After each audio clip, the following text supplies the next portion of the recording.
सबको प्यार भरी राधे राधे जी। आज से हम सुनेंगे श्रीमद् भगवत गीता जी के एक श्लोक की व्याख्या। हम हर रोज सुना करेंगे, आप समय निकाल कर जरूर सुने। और श्रीमद् भगवत गीता जो है सबको पता होगा, श्रीमद् भगवत गीता जी है जो कुरुक्षेत्र में युद्ध स्थल पर भगवान श्री कृष्ण ने अर्जुन जी से उपदेश कहे थे, उसको कहते हैं श्रीमद् भगवत गीता। और क्योंकि कुछ लोगों को डाउट रहता है श्रीमद् भागवत गीता और श्रीमद् भागवत जो कथा होती है वो सेम होता है, नहीं होता है। अगर हम ध्यान से सुनेंगे तभी हमें पता चलेगा श्रीमद् भागवत गीता क्या है और श्रीमद् भागवत कथा क्या है।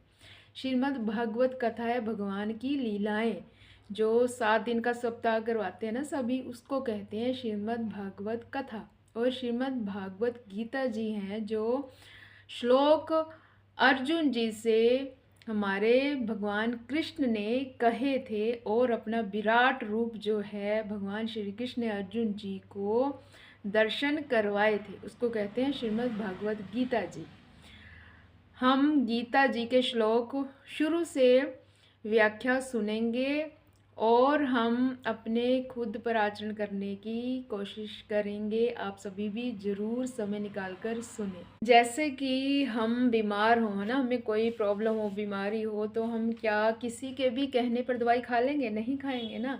ऐसे ही जब हम कोई चीज़ अध्ययन करते हैं तो हमें टीचर की भी ज़रूरत होती है, इसलिए हमें जो है वैष्णव संघ, संतों का संग करना ही पड़ेगा, तभी हम कई लोग कहते हैं कि हम गीता जी का पाठ रोज करते हैं।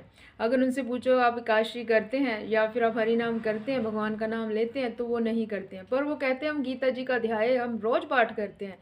देखो, कोई भी चीज़ जब हम पढ़ेंगे तो हम अकेले नहीं पढ़ सकते हैं। अगर बच्चे को स्कूल की ज़रूरत होती है ना, तो हम लोगों को धार्मिक चीज़ में अध्ययन करने के लिए भी हमें टीचर्स की ज़रूरत होती है। ऐसे वैष्णव और संतों का संग हमारे लिए ज़रूरी है। आइए पहले अध्याय से शुरू करते हैं।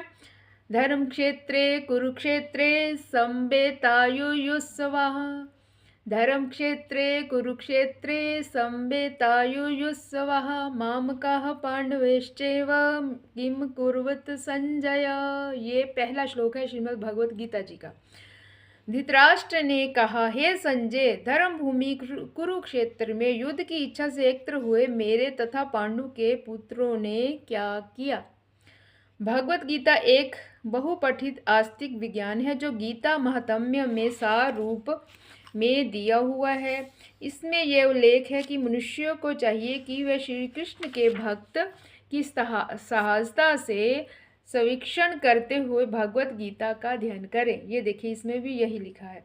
स्वार्थ प्रेरित व्याख्याओं के बिना उसे समझने का प्रयास करें। अर्जुन ने जिस प्रकार से साक्षात भगवान कृष्ण से गीता सुनी, उसका उपदेश ग्रहण किया, इस प्रकार की स्पष्ट अनुभूति का उदाहरण भगवत गीता में ही है। यदि उससे गुरु परंपरा से निजी प्रेरित हुए बिना किसी को भगवत गीता समझने का सौभाग्य प्राप्त हो, तो वह समस्त वैदिक ज्ञान तथा विषय के समस्त शास्त्रों के अध्ययन को पीछे छोड़ देता है। पाठक को भगवत गीता में न केवल अन्य शास्त्रों की सारी बातें मिलेंगी, अपितु ऐसी बातें भी मिलेगी जो अन्यतः कहीं भी उपलब्ध नहीं है। यही गीता का विशिष्ट मानदंड है। स्वयं भगवान श्री कृष्ण द्वारा साक्षात उच्चारित होने के कारण यह पूर्ण आस्तिक विज्ञान है। इसमें बताया गया है कि जो श्रीमद् भागवत गीता है स्वयं भगवान ने कही है। मतलब कि इसमें जो श्लोक है ना, हम सुनेंगे, जैसे अर्जुन जी ने कुछ पूछा और भगवान श्री कृष्ण ने जो जवाब दिया, गीता जी हमें सिखाती है कि हमें जीवन कैसे जीना चाहिए। ये है हमारा पहला श्लोक। हम नेक्स्ट श्लोक कल डालेंगे और सुनेंगे भी, क्योंकि हमारे लिए इतना ही ज़रूरी होता है। हमें ना ही इतना याद रहता है, मुझे तो रहता नहीं है, आपको रहता है तो आप आगे पढ़ सकते हैं। ये है श्रीमद् भगवत गीता जी का पहला श्लोक। अगला श्लोक हम कल सुनेंगे। राधे राधे।